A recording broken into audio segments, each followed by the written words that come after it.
Тэр модны даруйлалтаар мод үлдэхийг хориглосон болохоор үйлдвэр одоо түүхэн эдийн хомсдолд орох болсон байна. Өмнө нь хоёр улсын хамтарсан байгууллагын даргын хүсэлтийн дагуу байгаль орчны яамнаас мод бэлтгэх зөвшөөрөл авдаг байсан тогтолцоо өөрчлөгдсөн. Мод бэлтгэх эрх нь одоо орон нутгийн нөхцөлд ирсэн. Тэднээс түүхэн эд хүсгэд ойг цэвэрлэх хамгаалах зүйлээсээ илүү жалга домны үзэл гаргагаа гэж мод боловсруулах үйлдвэрийн инженер хэлж байна. Энэ үйлдвэр олдож байгаа түүхэн эдийнхээ хэрээр бага зэргийн тавилга, дүүмэл хавтан үйлдвэр хийж байгаа юм байна. Жилдээ 40 шм мод бэлтгэх хүчин чадалтай ийм үйлдвэрийн хаалгыг ийм амар хаачмааргүй байна гэж үйлдвэрийн ажилчид улсын хурлын гишүүн Ардсан намын бүлгийн дарга хэлсэн юм а.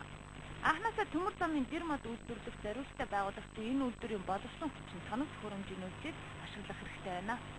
Ер нь бол энэ доктор цаашдаа яах гэж байгаа юм бэ гэж. Маш олон оронтой ашигласан модны хэрэглээ тийм ээ хязгаартай болсон байгууллагын бодлоо. Тэгээ энэ хуучин энэ том бааз одоо цааш ажиллахын тулд өөрийнхөө чиг өөрчлөлт шинжилсэн байдлаар явъя. Энэ бол энэ том баазыг бид зүгээр ингэж ажиллах